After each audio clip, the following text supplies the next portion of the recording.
Good evening, everyone, and welcome to tonight's live online author event with Greenlight Bookstore. I'm Katie from Greenlight, and we're thrilled to host tonight's event with Stephen Johnson presenting his new book, Extra Life, A Short History of Living Longer. He will be talking with Randall Monroe, so you're in for an excellent time. Before we start, I just want to say a huge thanks to Stephen, Randall, and the team at Riverhead Books for making this happen, and to all of you for showing up. Though we're not able to host events in our store spaces, our community of authors and readers is still here. We're grateful for your support and for the chance to make space for conversation and connection. Before we get started, there's just a few housekeeping things to go over. In our Zoom webinar tonight, you can see and hear the speakers, but they can't see or hear you. They can see that you're here though, and you can see a count of fellow attendees at the top of your Zoom screen, but the exact location will depend on what kind of device you're using. There are a couple of different ways you can interact with the authors and with each other throughout tonight's event, which we highly encourage. The first is the chat, which you can find by clicking on the icon that looks like one speech balloon. You're welcome to post your comments and thoughts in the chat. It's a great way to show your appreciation for the author and to interact with fellow attendees. So if you have a specific question you'd like to have answered by the author, please post that in the Q&A module. You can find it by clicking on the icon that looks like two speech balloons. We'll be pulling questions only from the Q&A to be answered in the later part of the program, so please make sure you're putting your questions there and not in the chat. And importantly, tonight's featured book, Extra Life, is available for sale from Greenlight Bookstore. You can shop in person in our bookstore locations, 12 p.m. to 7 p.m. every day of the week. And you can purchase Stephen's book and many others on site, including his most recent book, Enemy of All Mankind, which comes out in paperback tomorrow. Or you can order online at greenlightbookstore.com for a quick pickup in the store or for shipping anywhere in the US. I'll be dropping the buy link in the chat in just a moment. Stephen also stopped by our store to sign some copies of the book, so you can get a signed book by request while supplies last. Make sure to indicate your signed copy request in the order comments field at checkout while ordering online, or look for signed copies when you visit in the store. If you care about supporting the careers of authors and the ongoing existence of independent bookstores, buying tonight's featured book is a great way to show your support. Our interviewer tonight is Randall Munroe. He is the author of the #1 New York Times bestsellers, What If, Thing Explainer, and How To, the science question and answer blog, What If, and the popular webcomic, XKCD. A former NASA roboticist, he left the agency in 2006 to draw comics on the internet full-time. He lives in Massachusetts. He will be speaking with our featured author, Stephen Johnson. He is the best-selling author of 13 books, including Where Good Ideas Come From, Farsighted, and The Ghost Map. He's the host and co-creator of the Emmy-winning PBS-BBC series, How We Got to Now, and the host of the podcast, American Innovations. He lives in Brooklyn, New York, and Marin County, California, with his wife and 3 sons. His new book, Extra Life, is a surprising and important story of how humans have doubled our life expectancy in just 100 years, gaining what amounts to an extra life.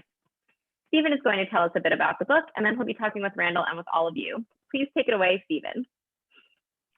Thank you. Thank you, Katie. Appreciate it. I'm really delighted to be here. This is actually the first official book tour event of the Extra Life World Tour, which is taking place entirely from this room, because that's what happens in these times.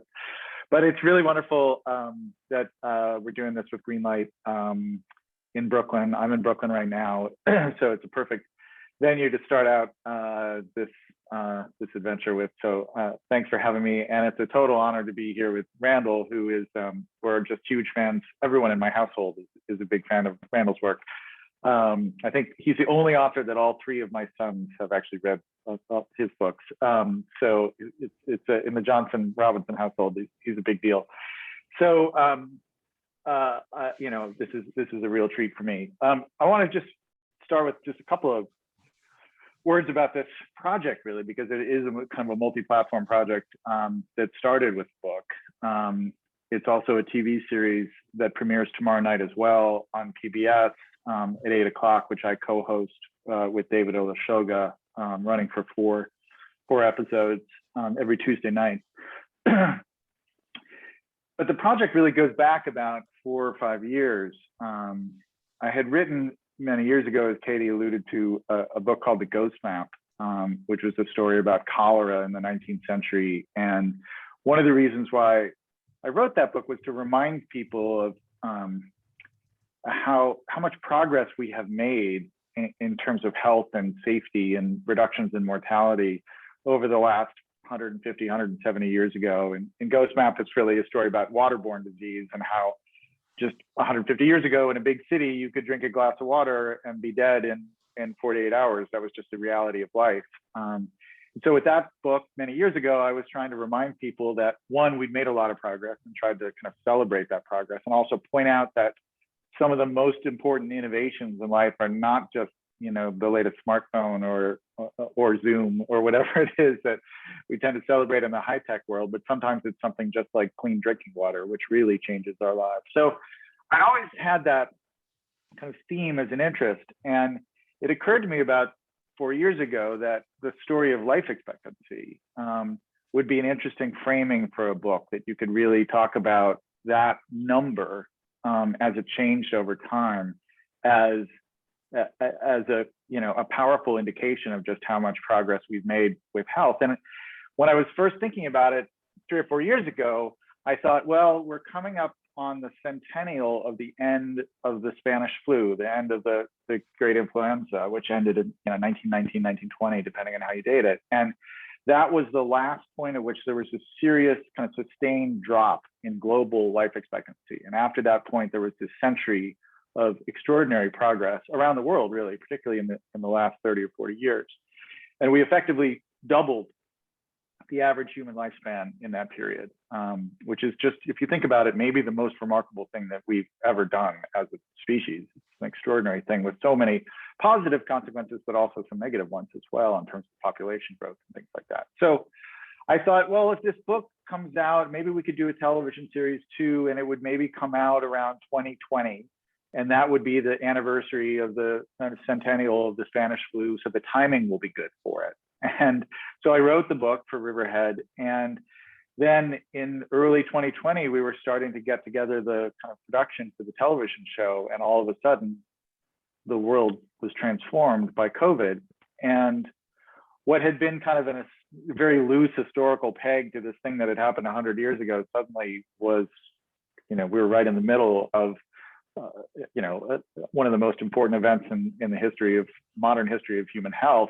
And I had just written a book about it and was working on this television show. So many of the themes that are in the book are really, about what's happened over the last year.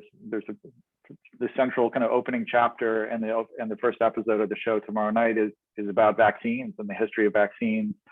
There's a lot about public health data collection. There's a lot about how we develop therapeutics for emerging illnesses. I mean, it's just the world we've been living in, kind of front and center, suddenly had newfound relevance to this. So I've kind of come to think about this project now that we're living here in 2021 as the kind of the 200-year history of right now.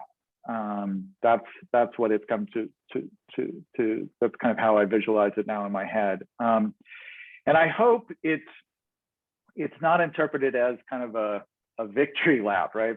There's a lot of encouraging trends that are celebrated in this book, and a lot of heroes that I think deserve to be more celebrated, and achievements that should be widely known. I mean, the eradication of smallpox, which we'll probably talk about a little bit more, is truly one of the most momentous things that we've ever done. And yet most people know much more about the moon landing than they do about the eradication of smallpox. So it's trying to remind people that we're capable of these great achievements. But it's also recognizing that it's not inevitable that this will continue. The lifespan will not necessarily just keep marching upwards if we don't pay attention to science, if we don't pay attention to the importance of public health, if we don't, think about changes to our behavior that can enhance our lifespans and the lifespans of people around the world. So hopefully it's a book that inspires people to keep working at this. That's my opening spiel. Let me turn it over to Randall. Hi. Well, so congratulations on the launch of the new book, even if it wasn't exactly when you expected. It's a really cool book. I really enjoyed it, and thanks for inviting me to come talk about it. When are we gonna die?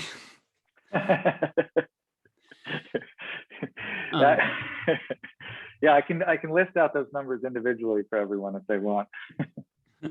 Cool. Yeah, no, it's always funny looking at life expectancy because it is such a weird number, Yeah. It's both because it's not really how long you're expected to live or how anyone's expected to live. It's how long you live if this year's, death rates continued forever. So it's kind of nice that I guess my life expectancy goes up a little bit every year that I live. Yeah. But so there were a bunch of things in your book that like really caught my interest, and I was curious to hear more about. So I read an estimate many, many years ago. I don't know if this came from maybe another one of your books or maybe somewhere else, that said it tried to pick out the year at which, on average, people who went to a hospital were better because of it. Like, when was, broadly speaking, when did going to see a doctor start helping you more than it hurt? I think, I don't know if we really fully know the answer to that. Like, and it would vary obviously from place to place, but that was one of the things.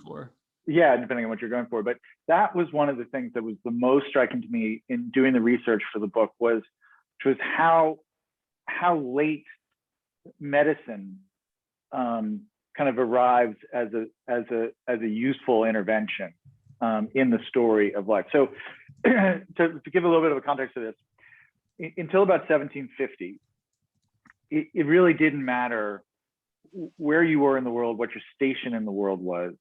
Life expectancy was pretty much evenly distributed at about 35. And that was a factor of, largely that 40% of children would die before they reached adulthood. And also it was less likely that you would, if you made it through childhood, it was rare that you made it to 70 or 80, although people did, but it was less likely than it is today. So before the kind of takeoff begins around 1750, there's tremendous wealth inequality in the world, but there's no health inequality. You could be the richest person in the world or you could be the poorest person in the world. It doesn't really have any impact on your health outcomes.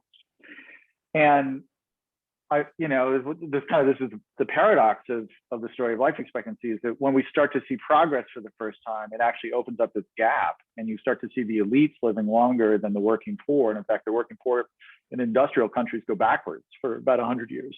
So you have this kind of long period where it starts to get better.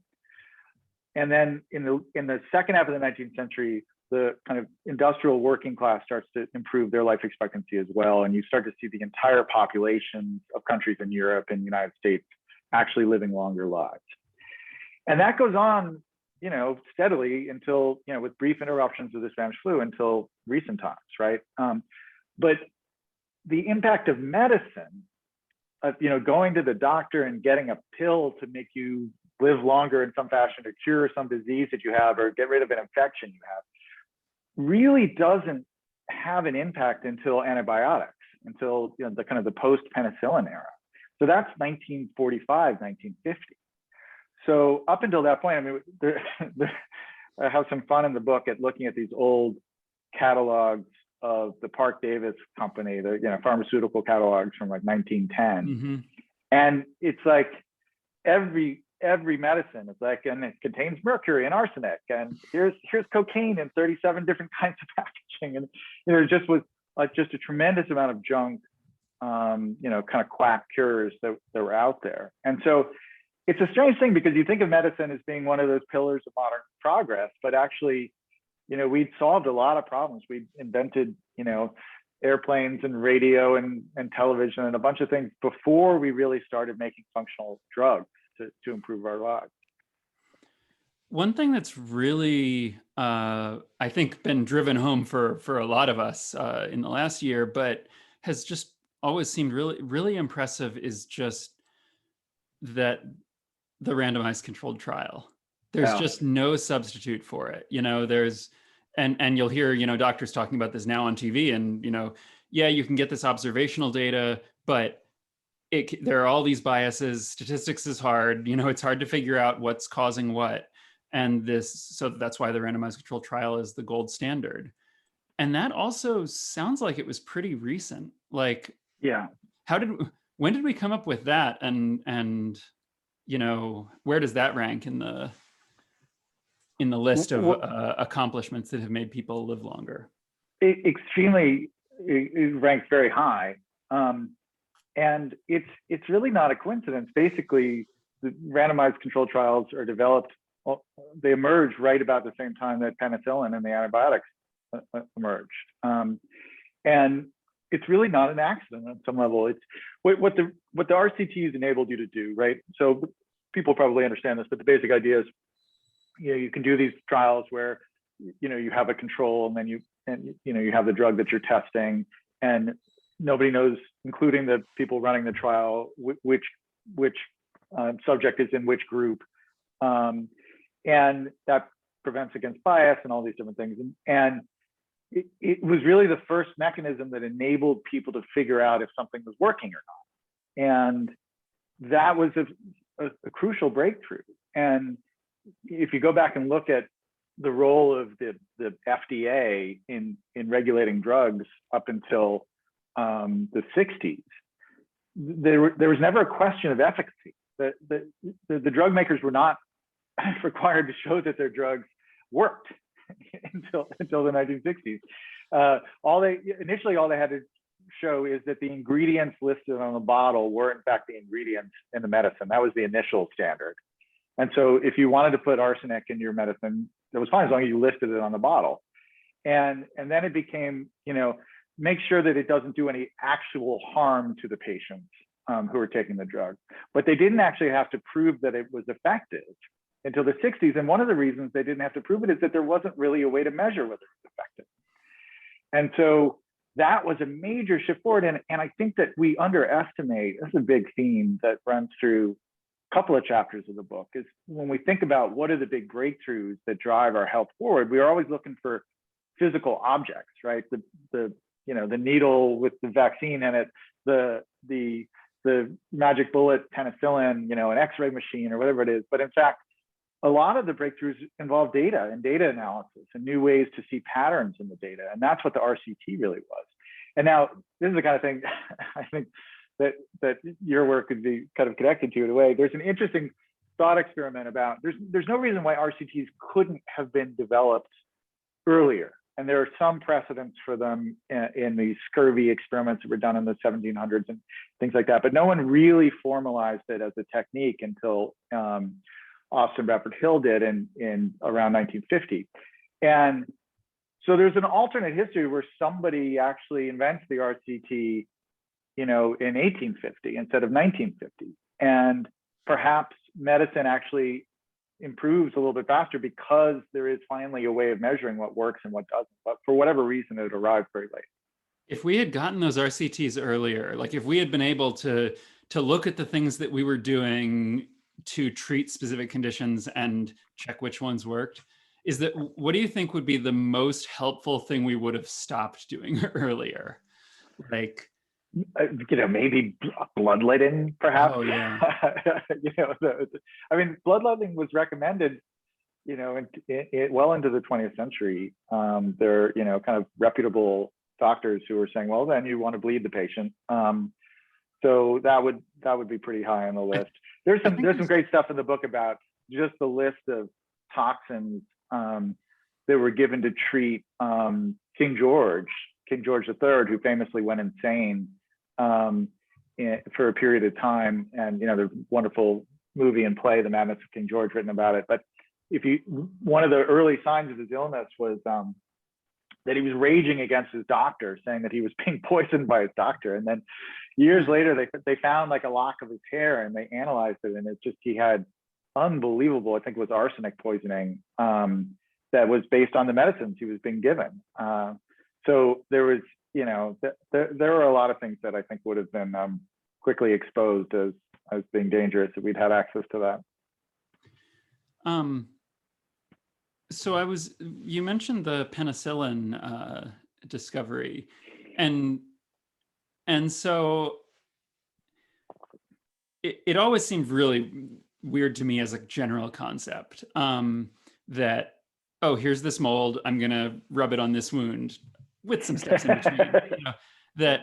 And I've always thought of that as like the example of the idea that has the biggest difference between like how good an idea it is and how good an idea it seems. Right. Right. But I've always figured you're still not, it's not like I can just go to the grocery store and find a moldy cucumber and take it home and get medicine that way, right? Well, it's funny you say that, because there is a part of the story that does involve that, although we're not recommending that you do that Okay. as part of this. This is not a science experiment you want to perform on yourself. But so the penicillin story is it's maybe my kind of my favorite story in the book, and it's actually the kind of centerpiece of the second episode of the show that comes out next Tuesday. The classic story about penicillin that a lot of people know is Alexander Fleming accidentally discovers that, leaves out a Petri dish on his desk in 1928, goes on vacation and comes back, and there's a mold that, a spore of a mold has gotten in this Petri dish, and it's causing the staph bacteria in this Petri dish to die, basically. And he's like, aha, a bacteria killer. I'll name it penicillin. And he, 15 years later, he gets the Nobel Prize. And so it's a great story because, he's the patron saint of anyone who's ever kept a messy desk. It's like, if I just don't clean this up, someday I'll win the Nobel Prize myself too. I'll come across, it's all about serendipity and, happy accidents and things like that. And so people love that story. I like that story. But it turns out that it's really just a tiny part of the story, because the real problem with penicillin was scaling it up and making enough of the stuff. First, proving that it really could cure a bacterial infection in a human being, which was not at all given just from what Fleming was looking at.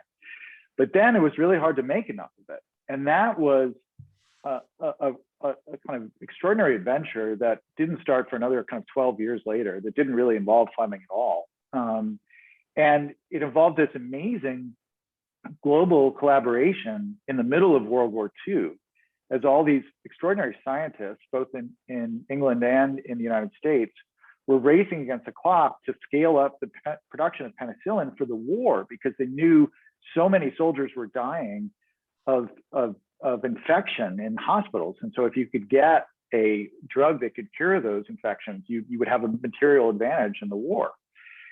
And it was a top secret development and stuff like that. And so part of what I say about this is, this just shows you our priorities as a culture, right? When you think of what's the famous top secret military project during the war that involved global collaborations and brilliant scientists from around the world, you think Manhattan Project, building the atomic bomb.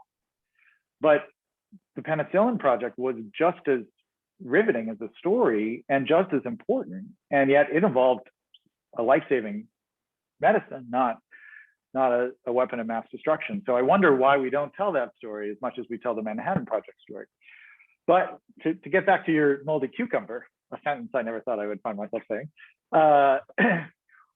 one of the things that they started to think about at the time was, maybe there are other molds that are out there that could actually be replicated more effectively, or might be more effective at repelling bacteria or killing bacteria. And so they sent soldiers all around the world collecting soil samples to see if there's promising molds in the earth all around the world. But they also sent a young, I think she was biochemist, who's nicknamed Moldy Mary, in Illinois, in Peoria, Illinois, to go look for moldy fruit in supermarkets. And she found a moldy cantaloupe in one of the supermarkets there. And to this day, most of the kind of organically produced penicillin in the world descends from that one cantaloupe. Literally from Peoria. I always like when you can trace back the specific origin of something to like a physical place and be like, oh yeah, this copy of this came from that one spot, Yeah. Well, it's like Henrietta Lacks, and it's like the helophils. Yeah, exactly. That kind of legacy is fascinating. Yeah. Well, so there are all these different things that we've done that have improved our life expectancy, and a lot of them aren't like a device. It's like a realization that we should do things differently, or a better habit or a better piece of infrastructure or something. So like, from where we are right now, if you're put in charge and you can like convince everyone to do something differently, in somewhere like, in where you are in New York or Massachusetts or something, and you wanted to bump up life expectancy, and you've got a pulpit and you can go and go into each house and give them a 10-minute seminar on why they need to do something, or you can, pass a law that, as long as it's not too unreasonable, people will grumble and follow. What would you do if you're just trying to improve how long everyone lives here? Well, today I would say that they should get this vaccine that has been developed. All right. But with you on that one. In normal size. I think about, one of the big issues, and I don't have an easy answer for what one should do, but just thinking about people around me, there's, when we were talking earlier about how you get this introduction of lifespan inequality as soon as lifespan starts to get extended, that should be our focus right now. There's a lot of focus on how far can we extend life, and we can talk about that if you want, but can we push the envelope all the way past 120 or so, which seems to be about as far as humans can live, or can we get everyone to live to 100 and all these things?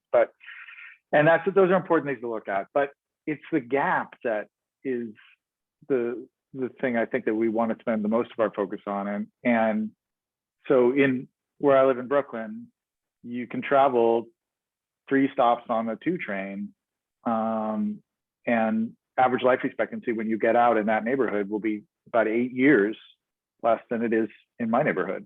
And there are parts of Manhattan that I could go into where life expectancy would be 5 or 6 years higher than it is where I live. And that's just the most fundamental form of inequality in a way that there is, right? Yeah, how much time do you have? Do you get to live to see your grandkids or your great grandkids? So I'm dodging the question a little bit because it's hard to figure out exactly what the most important thing would be, but I'm not dodging it in the sense that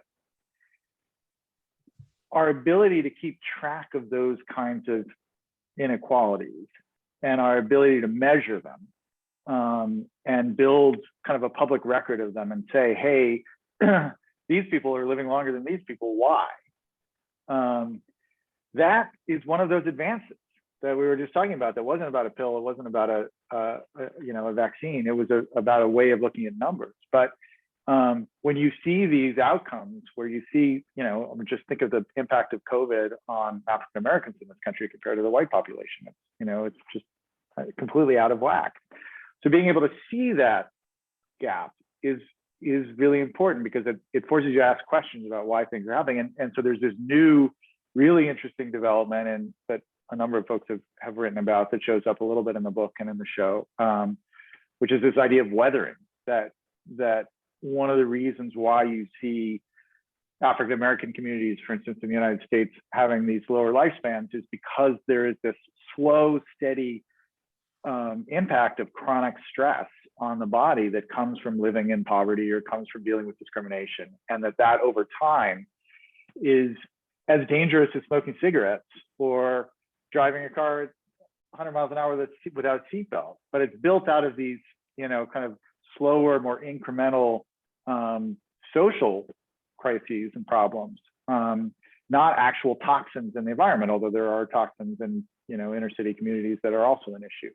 And so the idea that kind of the psychological burden of living in that situation could have a material impact on your lifespan, that's a genuinely new idea. And I think that's one of the things that we want to think about. So I guess my answer is we should eliminate racism and poverty. That would be the thing that would help us a lot. But it's a serious point because it's saying it's not just about the traditional factors that we think of when we think about health. It's also about those in a sense kind of political factors. Mm-hmm. No, I mean, I think that's a really good point. And that's something that comes out a lot reading the book, is how much the story of life expectancy is of that gap first opening up and then closing. so why did that? Um, well, so I was really sort of surprised to read about the studies from the Dickinson mounds. Is that right? Is it? Oh yeah, Yeah, yeah, and talking about the introduction of agriculture, and I hear people bring yeah. this up now and then, and I'm always a little bit. It seems like such a strange idea, but a really interesting one. So was farming a mistake? Should Yeah. Yeah, that's if we could go back, would you right. interrupt that development? It's a really fascinating question, and I allude to it at the end. Really, the book starts with this.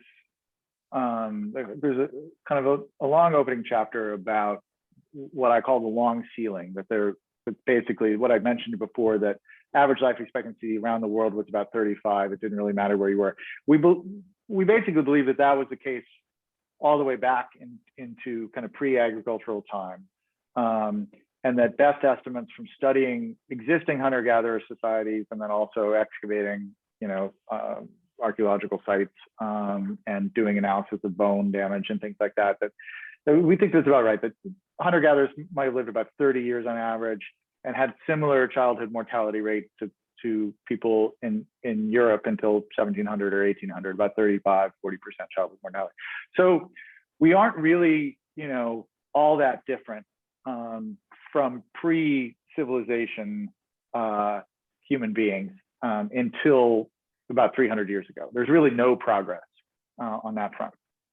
The one point where there seems to be a noticeable trend in that early history is precisely the moment where agriculture arrives, where large urban settlements happen for the first time.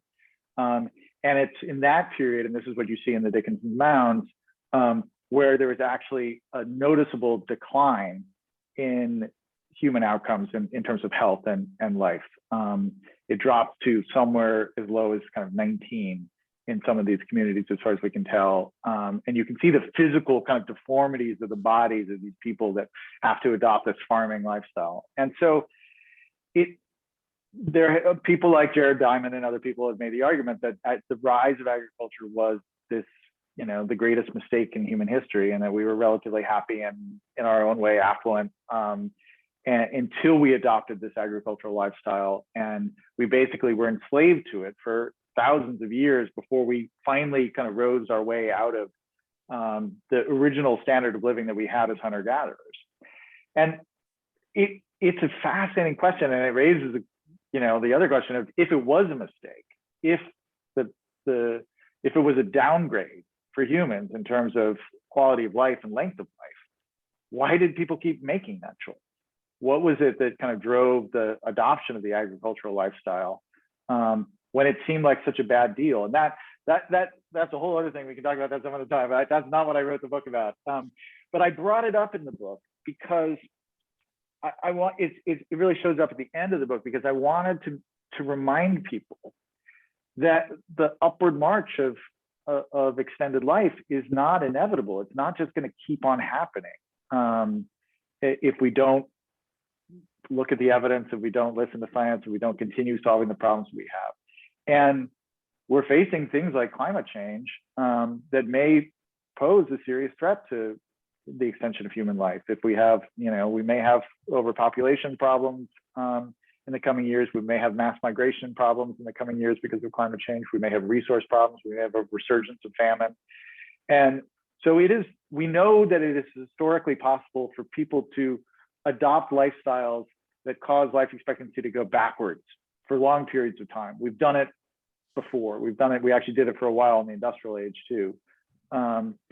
So, it's not enough to just sit back and, be like, well, we've solved it all and we just got to watch the march of Enlightenment science continue its, merry way. We have to actually continue to figure out what's working and what's not working. And otherwise we can go backwards. There was a passage toward the end of the book that I thought was really striking. If you don't mind, I can just read here. That's great. Yeah. A little, because you talked about how you have this really impressive list of like, here are the things that have saved millions of lives, hundreds of millions of lives, and billions of lives. And there are innovations like the bifurcated needle, refrigeration, toilets and sewers, and so on. And I'm a big fan of order of magnitude estimates, so I really enjoyed that list. And you know, I've tried to put together lists like that because I'm big on lists. But you pointed something out about them that had never really clicked for me, which was how few of those came from what we think of as sort of technological development in the current sense, the private sector, you know, companies coming up with things and selling them to people. And often things that we were selling to people were doing exactly the opposite. You know, we're selling cigarettes or cars without seatbelts. And you pointed out that most of these changes have come instead from activists struggling for reform, from university-based scientists sharing their findings open source style, and from nonprofit agencies spreading new scientific breakthroughs in low-income countries around the world. And you said, you know, that may shift, private sector companies developing things like immunotherapy or drug discovery. But if the history of our doubled life expectancy is any guide, we will always need the public option on our side as well. And I thought that was a really interesting point. And I'm curious why you think that is. Like what, why, with these changes seeming so technological and so kind of, so many of them take the form of things that you buy or things you interact with in the end. Why do they all follow that route? Why is it Ralph Nader and not Volvo? Yeah, I think it has changed a little bit, as that passage alludes to. You know, like the COVID vaccines are a great example of that, right? Where you have the model now that we seem to be moving towards more of is this kind of public-private partnership where you have some core science done kind of open source style, supported by governments, academic research, and then you have some private sector energies that are tapped into and scaling capabilities that big corporations have, and that's a pretty potent combination. It may be the future, but it is really not the past. Penicillin was one of the first examples of that. Pfizer was involved in the scaling up of penicillin, though it was large. Most of the important research was done in an academic context and funded by the military as well, but there was a private sector engagement in that as well. Well, there was the Peoria supermarket. Yeah, and then there is, of course, the key contribution. But before that point, you know, a number of the things were kind of deep infrastructure things, right? The sewer system, right? It was very hard to make private sector kind of rally to build sewers. So that was something that the state had to do to clean the water. And, you know, in some cases, like the big interventions, like something like smallpox eradication, that really changed the world, but there was no private sector company that was going to be able to build a profitable business, you know, vaccinating villagers in Bangladesh. It's just that there's no way to make that make money. And so you're dependent on different kinds of institutions like the WHO. And, you know, in the book, one of the things that I argue is that the invention of institutions like that, like global institutions like the WHO, that's as important as the vaccines on some level. We didn't used to have organizations that could do that. Now we do. And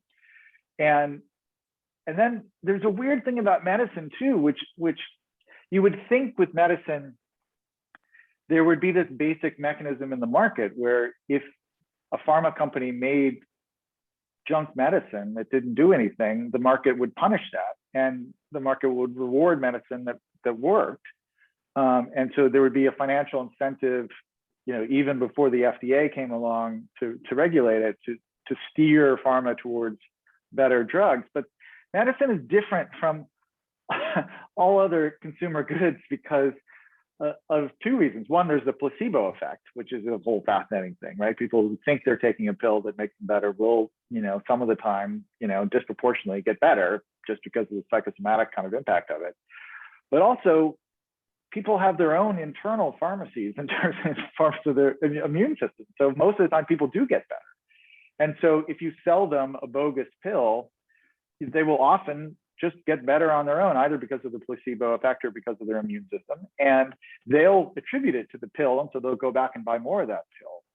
That doesn't happen with other products, right? If you make fake televisions, you don't have like 30% of the market take the fake television home and see imaginary programs on it. They'll just see a television that doesn't work. And so there's something just fundamentally kind of tricky about the development of medicines. It doesn't, the kind of traditional logic of markets developing the most efficient kind of outcome that matches consumer needs just doesn't really work.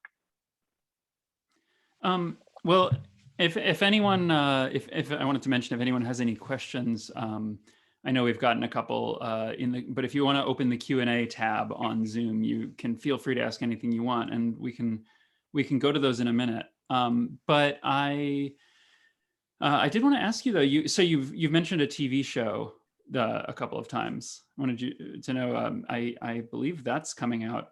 You've got your first episode tomorrow. Yeah, 8 o'clock on PBS. Okay, and that was it's basically, you know, an adapted version of the book. It does I think an interesting thing, which is that it bounces back and forth between the history and the present tense of COVID. So, you know, we're talking about the origins of vaccines and the predecessor technique of variolation before that. And then I'm sitting in a room talking to Fauci on the day the Moderna, you know, efficacy results came back. Oh, wow. And so it has a very cool, I think, kind of unique. I haven't seen a lot of programs that do this, where you're learning a lot of history, but you're seeing it constantly in the context of the present moment. The challenge was we made it all last fall and early winter of this year, and so everything was in lockdown. David, my co-host, was, you know, in the middle of England, which was on major lockdown, and so it was logistically this enormously complicated process to get it made. But we also felt like we were right in the middle of the story, and so yeah, we did manage to get it done. So that comes out tomorrow night as well. So wait, I know we should move on, but I'm stuck on. So you were talking to Dr. Fauci the day the Moderna results came out. Did he know? Could you tell? Did he know what they were going to be? Yeah, they had announced them, so he might have known. It's possible he had known it a day or two before, but it was presented when he talked to us about it. It was like he had just learned them, and he just like bounced in the room, and he was like, "You have no." At one point he said, I don't think this is in the show, but at one point he said, "I've had a lot of bad breaks in my career, but man, we got a great break with this one." He was like, "We would have taken 60% efficacy. Like, we had 95 is just so off the charts. You have no idea, Stephen." You know, he was jazzed about it. So he's very charming, of course, in the show.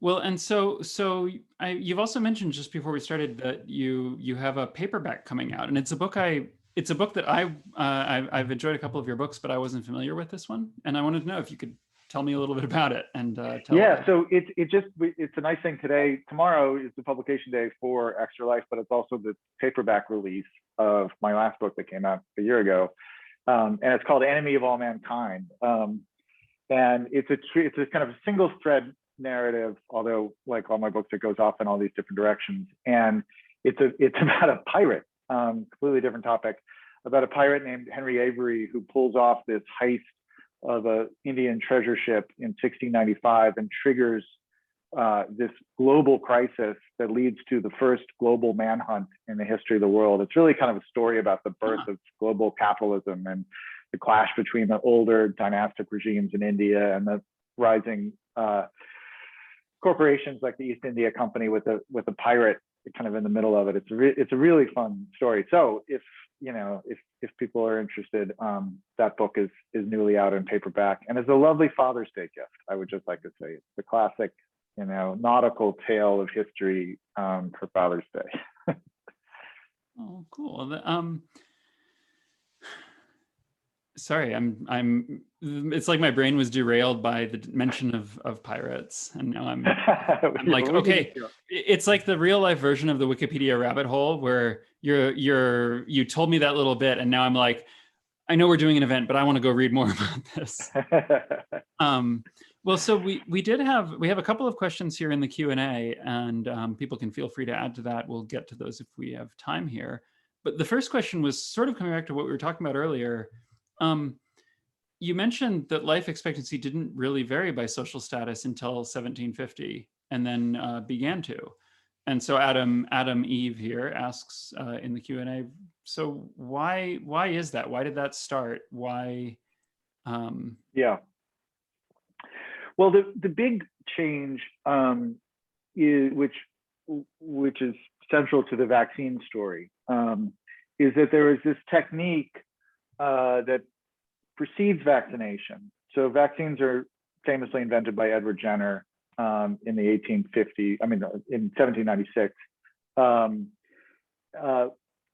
And he gets a lot of credit. It's a little bit like Fleming. It's a famous story. It's a kind of eureka moment story. But in fact, there's this earlier technique called variolation, sometimes called engrafting or inoculation. And it basically involved taking an actual bit of kind of a smallpox scab from someone who has smallpox and inserting that either through a cut or grinding up in a powder and blowing it up through someone's nose to give them a very mild case of smallpox. And it's much more dangerous than vaccination. 2% of people who did it often, the general average was 2% people would die. But smallpox was so deadly that it was the better choice. It was the safer choice because smallpox was just an incredibly lethal disease in that period. And so many children died of it. And so this technique had been developed outside of the West. It really was developed. We don't know where it was first developed. We think it was independently discovered in China, India, and Africa. And it had made its way into Turkey. And a British aristocratic woman named Lady Mary Montagu had kind of randomly moved to Constantinople, as her husband was the ambassador to the Ottoman Empire. And she saw people being variolated and learned that basically there wasn't a lot of smallpox there. Well, smallpox was just devastating London and England at that period. And so she inoculated her children. She brought it back as a technique. She persuaded the Princess of Wales to inoculate her children. And it basically spread as a technique through the elites because of this kind of role model of this woman, Mary Montagu, was this evangelist for it. And you start to see these really kind of marked reductions in smallpox deaths, particularly among the elite in that period. And a lot of those were children. And so because child mortality is such a big driver of life expectancy declines, when a lot of children die, the average goes down very quickly. So that's when you first start to see that increase, because basically the children of the elites are not dying of smallpox. So you mentioned child mortality, and this is a question. I feel like there are sort of two different stories about life expectancy that you hear. That there's, oh, hey, we all used to live to 30 and now we live to 70 or 80. And then there's it's just child mortality. Yeah. And Ron Tomlinson just asked in the Q&A, so how much is it, each of those?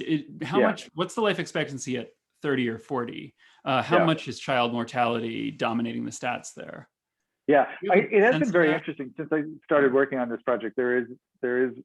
I get a regular response from people that say, "Oh, it's just all infant mortality. Like lifespan hasn't really changed. It's just that 2-day-old babies aren't dying anymore." And that is not true. That is not the explanation for the overall thing. It is true that infant mortality has gone way down, and that's a part of it, but it's much more complex than that. So, if you look at the numbers, there are two things that I would say. The first is we took childhood mortality from 40% down. In the United States, it's below 1%, and that was an amazing advance because we just forget that childhood was an incredibly dangerous time. Just 100 years ago, 150 years ago, 2 out of 5 of your children would die, and that was par for the course. So it was actually the most perilous point of your life until you got very old, was when you were 5 or when you were 2. And so think of all the all that has been transformed now that childhood is actually the safest time of your life. And what that means as a parent, as a child, it's an amazing advance, right? So we shouldn't just dismiss that as like, oh, it's only childhood mortality. But we also know the difference in terms of numbers. So these are UK numbers, but they would apply anywhere else. In the UK in 1920, if you lived to 20, your life expectancy at that point would be 60. So the overall life expectancy would be 42 because a bunch of kids were dying. But if you made it to 20, past the kind of crucible of childhood, you could expect to live another 40 years. Now, if you live to 20 in the UK, you can expect to live about 85 years. So that's 25 extra years that the grown-ups got. And that's an amazing, that is a generation, right? That's a difference between meeting your grandkids and meeting your great-grandkids. It's a huge advance. And now, in recent years, in countries like the United States, where there is progress, it's happening at the older part of the spectrum, because we've basically gotten as much as we can out of reducing childhood mortality and infant mortality. There's not, it's below 1%. So there's not going to be a lot of big gains there. So octogenarians, centenarians, people who live over 100 years old, are projected to be the fastest growing demographic age-wise in the United States. There'll be a lot of 100-year-old people out there in the coming years. Someone, FS in the chat, asks about a lot of the articles you see in the newspaper about human lifespans revolve around stories like so-and-so village in this mountain eats this diet and they live 130 years. And so FS asks, how helpful or hurtful is that mindset? And why do some areas seem to have really long lifespans? Is there anything to that? Yeah, there does seem to be some variation there. And that's something I actually didn't really write about. We talk about them as blue zones. And it probably, there is some heritability with longevity. So there probably is some genetic component to it that it makes it easier for some subsets of the population to live longer. Environment and diet and lifestyle are obviously a huge factor as well. One of the things that's interesting about when they were trying to figure out how long the hunter-gatherers lived, when they would do it observationally, it's a great story at the beginning of the book about this study of I'm going to not pronounce it properly, the Kung people. There's a sound that you're supposed to make at the beginning of that, but I can't quite do with my mouth. But, they would go down, and these Western demographers would try and understand like how long people were living in this society. This is a big kind of mystery they were trying to solve. And, it was misleading because a lot of the 60 or 70-year-olds didn't look very old because their lifestyles were actually, they got a lot of exercise, they were out and about. And so they weren't sitting at a desk all day the way Westerners were. And so they looked really fit, but it was hard to tell how old they were because they couldn't ask them because the Kung number system stopped at 3. So there was no way, when you asked somebody how old they were like, older than 3 it was the only answer that they had. So it was very difficult to kind of parse actually like how old these people were, but their lifestyle clearly made a huge difference in terms of their kind of physique.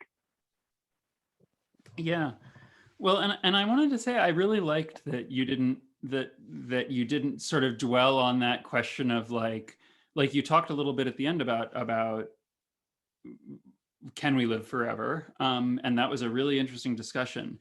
But I do get tired of some of those stories where they're like, we found this one key to living forever. We found this one way to squeeze out those last a few more years there. But I feel like it is so much more interesting a story and so much more to learn about how we've kept from dying at all of the other steps. And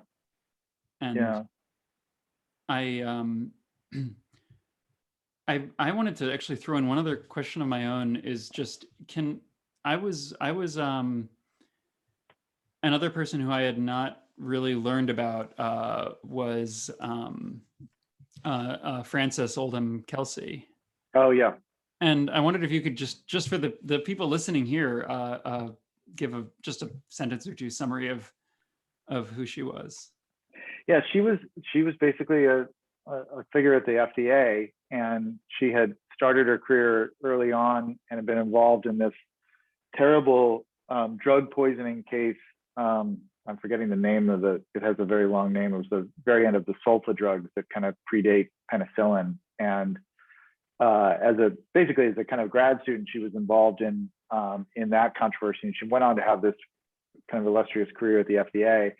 And she ended up playing a key role as a regulator in keeping this manufacturer that was selling the drug thalidomide, I think that's how it's pronounced, that was being sold widely in Europe, that ended up, was being sold as a kind of anti-anxiety medication, as a sleep medication. And it's also a medication for morning sickness that ended up causing these terrible birth defects and costing the lives of, millions of these, not millions, but thousands of children in Europe. And she, this is right in that era, this is the early 60s, and it's right at that point at which it's starting to become possible to look more rigorously at how these drugs work and whether they're dangerous or not. And she stopped that drug from getting brought to the market in the United States and ended up getting the Presidential Medal of Distinguished Service or something like that from JFK. There's a picture of her. But she's a wonderful figure in this because it's, again, the things that we celebrate, right? There aren't a lot of tributes to government regulators that are written, like the great heroes and the heroic narratives of government regulators. A government regulator is practically a swear word now, and it's usually used derisively or it's a stifling of progress. But actually building up that regulatory infrastructure to oversee things like new drugs is a huge sign of progress in a society. And yes, the red tape can be excessive sometimes, and sometimes you need to accelerate things, as we've seen in the age of COVID. But the building up of that kind of institution, that someone had to invent that as well. You have to invent penicillin and vaccines, but you also have to invent something like the FDA, and that we should remind ourselves that that's progress too. Yeah, I mean, and of course, the obvious context, we're all sitting here with many of us having gotten the vaccines that were developed in the last year. And whenever I'm reading through the studies or the clinical trials of these vaccines, I'm struck by how that randomized controlled trials are just so good. And but there's also so many ways to do it wrong. And reading like the FDA, the briefing documents and the reports and stuff, I'm really struck by, it's like weirdly inspiring that it's these people who are just working so hard to get at the truth for no reason other than that it will help other people. And I think that I really appreciate that your book, that you've sort of celebrated that, because it's something that it's worth celebrating, and it's especially worth celebrating like in a very obvious and visceral way right now.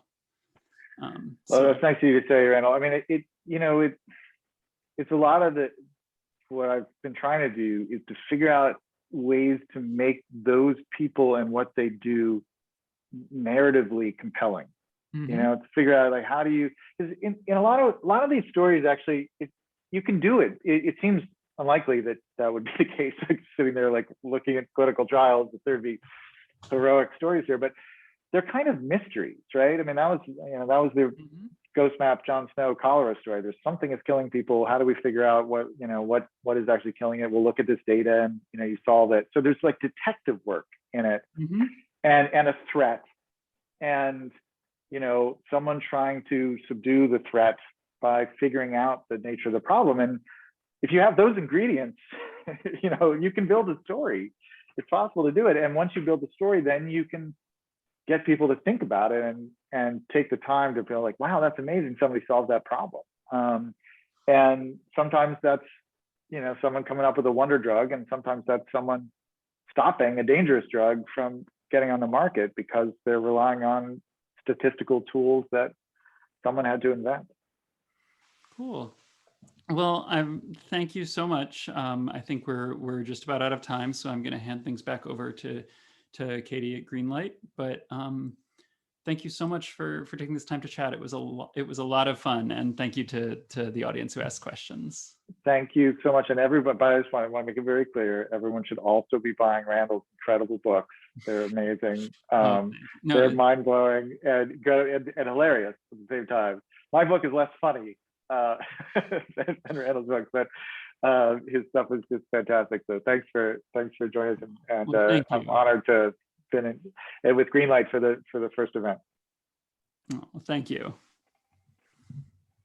Thanks so much to you both for that fantastic discussion. And thanks everybody for joining us. Don't forget to buy your copy of Extra Life in store or online at greenlightbookstore.com. And please look for the recording on our YouTube later on. All right, thanks so much, everybody. Have a great night. Bye. Bye.